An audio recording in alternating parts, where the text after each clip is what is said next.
Olá pessoal, tudo bem? Eu sou a Carmen do blog O Que Vi do Mundo e hoje eu venho comentar com vocês A Náusea, do Sartre. É um livro difícil, eu já logo aviso.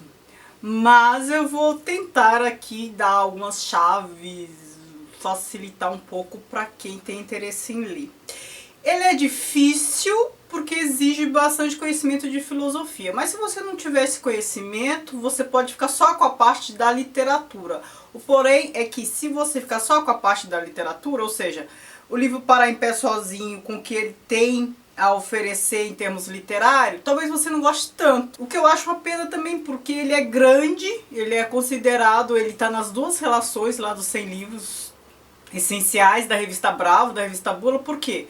Porque você tem que analisá-lo numa perspectiva filosófica. Para entender esse livro, você tem que entender um pouco da filosofia do Heidegger e um pouco da filosofia do Sartre. Mas Sartre após a náusea. Sartre em O Ser e o Nada. Vou falar um pouquinho do que interessa aqui de filosofia para este livro.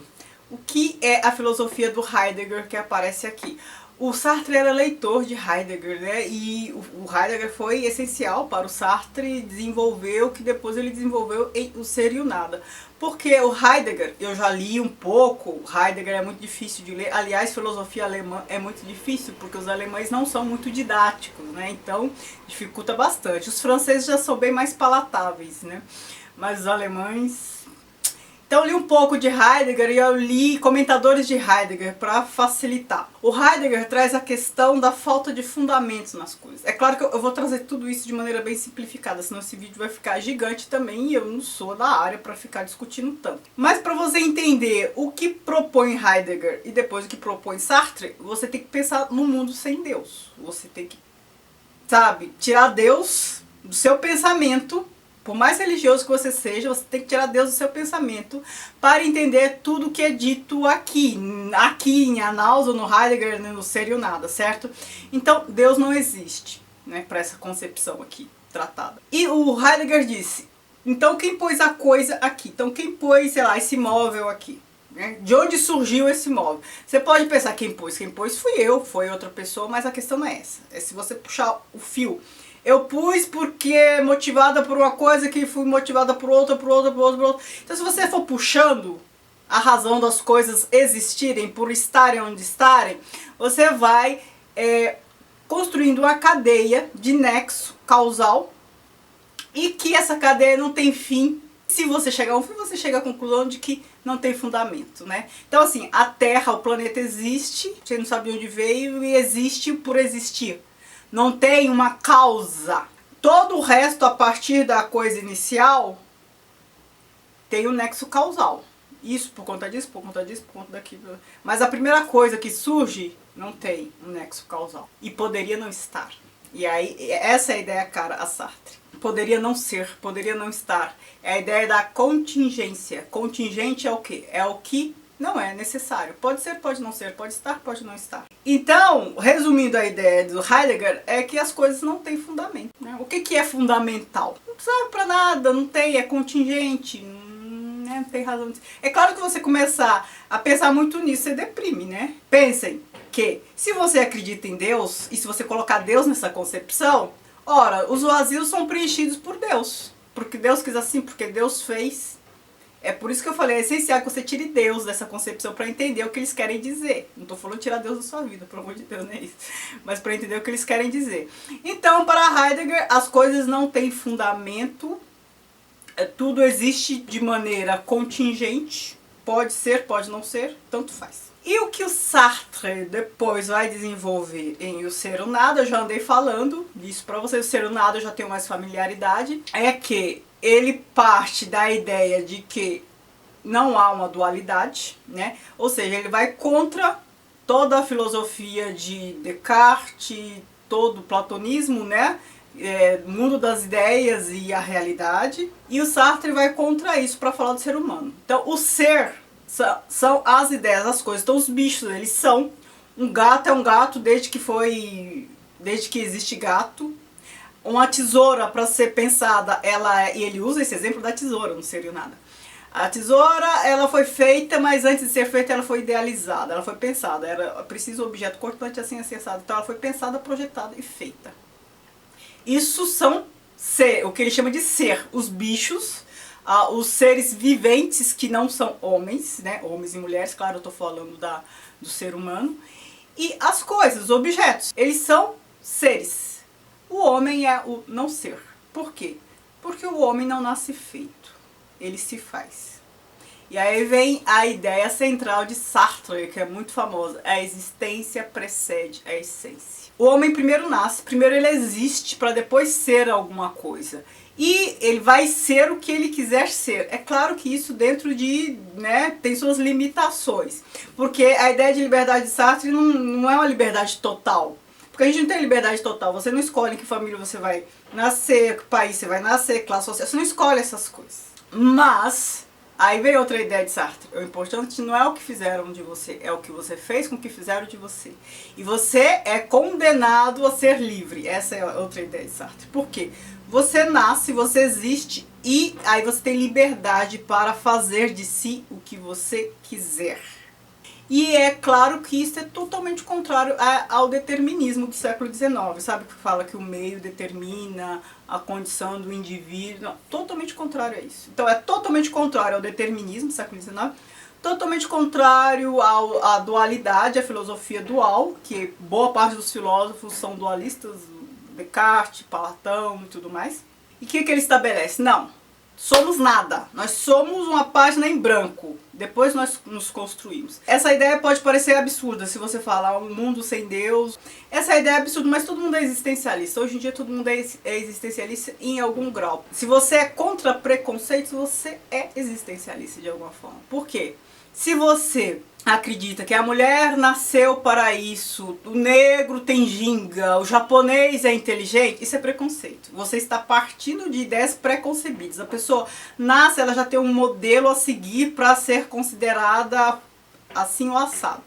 É contra isso que Sartre luta. Não existe algo já pronto no que diz respeito ao ser humano. A gente se constrói. E é óbvio que todo mundo que luta contra preconceito vai se dizer existencialista. Por quê? Ora, eu determino meu destino, eu determino minha vida, eu determino minha condição. É o que eu vou fazer com a condição, na condição em que eu nasci, né? Então, eu sou pobre, sou eu e sou aquilo, tá, mas eu não preciso ser assim eternamente. É óbvio que essa ideia é totalmente contrária a um sistema de castas também. E só para traçar uma linha para quem quiser se interessar por isso, eu já falei disso em outro vídeo. Se você ler Protágoras, diálogo platônico, em que discorre sobre o mito de Prometeu, o Prometeu e o Epimeteu, eles foram destacados para criar os seres aqui na Terra, os seres vivos, né? Os deuses eram imortais e estavam entediados. O Epimeteu criou os bichos, deu qualidade para cada um, e o Prometeu, na hora de criar os homens, não tinha nada, não sobrou nada porque o Epimeteu tinha distribuído tudo. Aí foi que Prometeu roubou o fogo aos homens, e o fogo que tem uma simbologia, que é a astúcia, a sabedoria. Com isso, o homem ficou com poderes divinos. Poder de quê? De criar as coisas, se desenvolver na agricultura, se desenvolver na metalurgia e sair do seu quadrado, sair da sua condição. É a capacidade de se fazer, de se desenvolver. Só não é Deus por quê? Porque é mortal. Você percebe que nesse mito já tem a ideia. Depois em Pico della Mirandola, que também fala, o livro sobre dignidade, origem da dignidade humana, alguma coisa assim, eu ainda não li, eu estou procurando esse livro para ler, que ele fala dessa condição de liberdade do homem. Depois vem Rousseau, sobre a origem das desigualdades entre os homens. Já falei desse livro aqui, que ele fala que os bichos são bichos eternamente bichos e já nasce pronto. Os bichos nascem prontos, o ser humano não. Vem Heidegger, depois Sartre, um ser e o nada. Depois Camus fala, né, do homem absurdo, enfim. Para você entender melhor o existencialismo, se você passar por essas obras, você talvez fique satisfeito, tá bom? Agora vamos à náusea. Aqui nós temos a história do Antoine de Roquanta, um homem de mais ou menos uns 30 anos, historiador, viajou muito pelo mundo, conhece muitos países, e ele vai para uma cidadezinha litorânea para escrever a biografia de um tal de Roulemont, alguma coisa assim, que era um cara que viveu no século XVIII, eu acho, e era um diplomata. Ele vai para essa cidadezinha tranquila, e essa cidadezinha se chama Bouville. Bu, em francês, significa lodo, lamaçal. Pense, isso já tem a ver com a náusea. Então, ville, cidade, cidade do lodo, do lamaçal. Essa cidade não existe, né? É uma cidade fictícia. Mas toda a descrição que ele faz aqui dessa cidade leva a crer que é uma cidade da Normandia. Eu estive em várias cidades da Normandia. E o próprio Sartre, ele lecionou em Le Havre, que é a cidade lá que eu conheço. Por que isso é importante? Por que eu estou tocando esse ponto? O Roquentin foi para essa cidade e se pôs no estado contemplativo. Isso só foi possível porque ele estava numa cidade como essa. Porque pense, hoje em dia essas cidadezinhas da Normandia são tranquilas, né? Pense em 1930, na década de 30, quando ele escreveu esse livro. Imagine o que era tranquilidade nessa cidadezinha. Esse estado contemplativo no qual ele se quedou não seria possível em Paris, por exemplo, que tem toda outra dinâmica, né? E estar numa cidadezinha como essa que ele estava foi imprescindível para ele chegar às conclusões que chegou. Teve um momento que ele sentou numa praça, ficou observando tudo e percebeu que as coisas não têm fundamento. Vejam Heidegger aí. Então, o Roquentin, ele começou a perceber que as coisas não tinham fundamento. Ele estabeleceu uma rotina, ele ia à biblioteca, ele era um voyeur na cidade. Então, ele observava tudo, frequentava lá um café, ia na biblioteca todo dia, porque ele estava escrevendo, estava pesquisando, escrevendo uma biografia.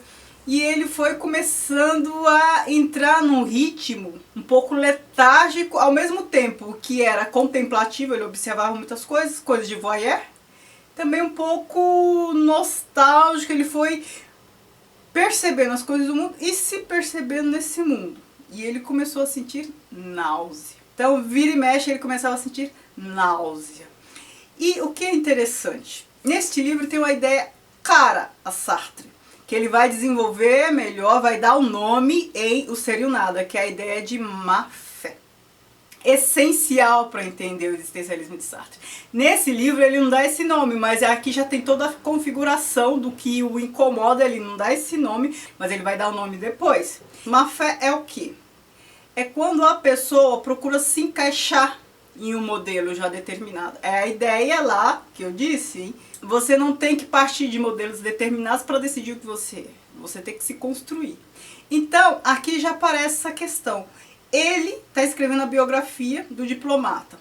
Depois ele abandona, ele não quer mais escrever a biografia do diplomata. Isso o incomoda. E ele fica incomodado por quê? Porque ele percebeu que o cara vestiu a carapuça de diplomata. O que é ser diplomata? Ser diplomata é isso, isso, isso. É como se houvesse um manual. Ser diplomata é isso, isso, isso. E o cara vestiu a carapuça, ele tentou se enquadrar. Então, isso o incomodou. Isso fez com que ele também começasse a sentir náusea. Você percebe que ele vai sentindo náusea pela falta de fundamento. Aí, ele vai todo dia na biblioteca. E na biblioteca tem o tal de autodidata. O autodidata é o nome do cara. Não é o nome, né? É uma caricatura. Na verdade, aqui tem personagens caricatos. Tem autodidata e tem a senhora lá do rendezvous. Rendezvous em francês quer dizer encontro, reunião, é como se fosse meeting em inglês. Então a senhora do rendezvous é autodidata. Percebam que são figuras caricatas que estão ali, tem uma função simbólica ali nesta obra. Então o autodidata está todo dia na biblioteca, ele se predispôs a ler o acervo, começando por ordem alfabética, ler tudo para conhecer. Isso é uma crítica do Sartre aos iluministas. Pensem, conhecer tudo que tem na biblioteca. Começa por ordem alfabética. Isso nos remete a quê? A enciclopédia. Os enciclopedistas do século XVIII. Sartre também abomina essa ideia. É como se você quisesse se cercar do conhecimento para se encaixar nele. É sempre essa ideia de que há algo pré-estabelecido e a gente nasce e tem que ficar se encaixando nessas coisas, nessas concepções, nessas ideologias. Sartre abomina isso. Isso é tudo que ele luta contra ao desenvolver essa ideia de nada. A gente é nada, a gente se faz depois. Não adianta fazer alguma coisa para encaixar a gente se faz depois. Então esse autodidata é essa figura para representar isso. É uma outra forma de dizer a mesma coisa, né? O outro lá, diplomata, que ele não quer mais escrever sobre ele. E depois esse autodidata também se encaixando, né? Se encaixando mesmo, entrando em caixinhas. Isso ele detesta. Então tem toda a dinâmica, que não é acelerada, a gente está numa cidade pequena, mas tem todo os rituais, toda a disciplina, a rotina, essa palavra que eu estava querendo lembrar. Tem toda a rotina de uma cidade pequena e ele vai vendo de perto, vai entrando nos esquemas para conhecer melhor e sentindo náusea. E aqui também tem a figura de uma ex-namorada que ele tenta retomar, ele reencontra, pensa que vai ter algo, vai retomar alguma coisa, mas não dá certo e ele se sente solitário. Então percebam que essa questão da náusea, ele sente náusea por se sentir fora do lugar, por não ver sentido, não ter fundamento. E essa busca das pessoas por se encaixarem, por ter uma identidade, é buscar uma identidade que já deixaram pronta, se encaixar numa identidade já posta, já dada, e a solidão. Viver é solitário. Mas quando você percebe a vida como ela é, que é nada, né? Nessa perspectiva dele. Toda essa configuração faz com que ele sinta náusea. Nada tem sentido, é uma falta de sentido. Chega um momento aqui, e agora não há que se falar em spoiler. Essa é uma obra que não há que se falar spoiler. Obra filosófica, gente, não tem sentido falar em spoiler. Senão você não reflete, não discute nada. Há um momento aqui que ele tem uma tomada de consciência, que é a parte que eu marquei aqui. Ele fala, vou ler o parágrafo para vocês. Não posso dizer que me sinto aliviado nem contente. Ao contrário, me sinto esmagado. Só que meu objetivo foi atingido. Sei o que desejava saber, compreendi tudo o que me aconteceu a partir do mês de janeiro. A náusea não me abandonou e não creio que me abandone tão cedo. Mas não estou submetida a ela. Já não se trata de uma doença, nem de um acesso passageiro. A náusea sou eu. Essa é uma das páginas mais importantes do romance. É a tomada de consciência. A náusea sou eu. Ele é contingente. É a ideia lá do Heidegger. Ele percebe que não são as coisas que causam náusea. Ele faz parte da náusea. Ele também é contingente. Ele não é necessário. Tô falando, se você começa a pensar mais fundo sobre essas questões, a gente pode se matar. A segunda parte mais importante desse livro, a página em que ele explica isso. Eu vou ler só um trechinho. Esse momento foi extraordinário. Eu estava ali, imóvel e gelado, mergulhado no êxtase horrível. Mas, no próprio âmago desse êxtase, algo de novo acabava de surgir. Eu compreendia a náusea, possuía. A bem dizer, não me formulava minhas descobertas. Mas creio que agora me seria fácil colocá-las em palavras. O essencial é a contingência. O que quero dizer é que, por definição, a existência não é a necessidade. Existir é simplesmente estar aqui. Os entes aparecem, deixam que os encontremos, mas nunca podemos deduzi-los. Creio que há pessoas que compreenderam isso. Você percebe aqui tem a explicação da náusea. Então, essas duas páginas são as mais importantes deste livro. Então, aqui vocês percebem, ele não está dando nome de má fé, não está dando nome de nada, né, na concepção de ser o nada. Mas aqui, você já percebe que ele começa a desenvolver essas ideias por meio de um romance. O fato do indivíduo ser historiador é importante, porque ele é muito viajado, então ele tem um repertório muito grande e ele tem esse perfil de voyeur, de ficar observando as coisas, associando, comparando com o que já conhece. Isso faz com que ele tenha uma percepção mais ampla, tenha uma maior sensibilidade. O fato dele ser historiador também, de escrever uma biografia, faz com que essa coisa de modelos prontos o incomode. E ele observa no seu cotidiano ali, naquela cidadezinha pacata, que as pessoas cumprem a rotina, ele próprio também. E ele também pode estar num estado contemplativo, numa praça, e começar a perceber que nada tem fundamento.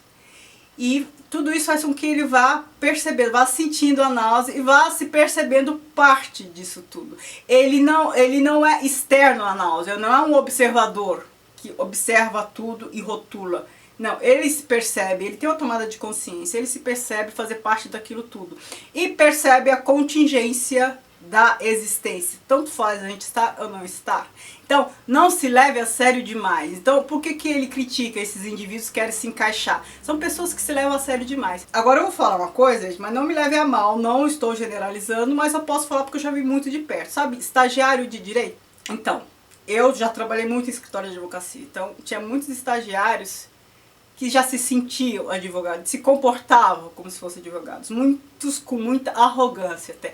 Isso é a má fé do Sartre. Eu chamava isso de outra coisa, né? Pra mim era gente que se levava a sério demais, se acreditava ser alguma coisa. Sartre chama de má fé. E aqui a gente tem toda essa questão do Roquentin se debatendo com essas coisas, se percebendo. A tomada de consciência é importantíssima. Esse romance é muito legal por conta disso, porque ele traz a filosofia de Sartre e coloca ela no cotidiano, o indivíduo nesse processo de descoberta. Ele perceber que ele é um nadinha, que ele não faz diferença. Lembrem-se que é uma concepção de um mundo sem Deus, hein? Porque não vai me crucificar, mas para entender essa obra você tem que tirar Deus da jogada. Então ele percebe a falta de sentido, ele percebe a contingência, a falta de necessidade. Então está, mas poderia não estar, e tanto faz como tanto fez. É aquela história de insubstituíveis, o cemitério está cheio, né? Qual é a solução, digamos, se é que a gente pode chamar isso de solução? Já falei, não há que se falar em spoiler numa obra como essa, hein? Ele desistiu de escrever sobre o diplomata, certo? De fazer a biografia dele. No fim, o que ele decide? Fazer um romance sobre o Rollerball. E qual é a saída? Ora, eu não estou encaixando o cara numa caixinha pré-definida, o diplomata. Não estou corroborando para essa ideia. O cara pode ter se levado a sério demais, agido como diplomata e tal. Agora eu vou construir o Rollerball, né? Quando você faz ficção, você está construindo a ideia do nada aí, que se você é uma página em branco depois se constrói. Então a ideia de fazer ficção nessa obra surge assim. Isso tá bem no finzinho, acho que na última página ele decide fazer um romance sobre o Rollerball. É a ideia do construir o ser. Dadas as circunstâncias daquele ser, as condições de existência, o que você faz depois disso, o que você constrói, o que você faz, o que fizeram. É essa a ideia aqui no final. Eu espero ter resumido um pouco a ideia aqui. Percebam que sem a filosofia a gente não entende tão bem a obra. É possível entender, mas fica muito incompleto. Consegue parar em pé sozinho, mas o essencial fica de fora. Eu gosto muito de filósofo quando escreve literatura, porque ele traz a filosofia, óbvio. Ele não é um literato, ele é um filósofo fazendo literatura. Isso a gente tem em Sartre, a gente tem em Camus, a gente tem em Voltaire, a gente tem em Rousseau. Percebam que todos são franceses, hein? Rousseau não é francês, ele é suíço, mas a produção dele é francesa. Camus também, ele nasceu na Argélia, mas ele é francês porque ele nasceu lá durante a ocupação francesa, ele é francês.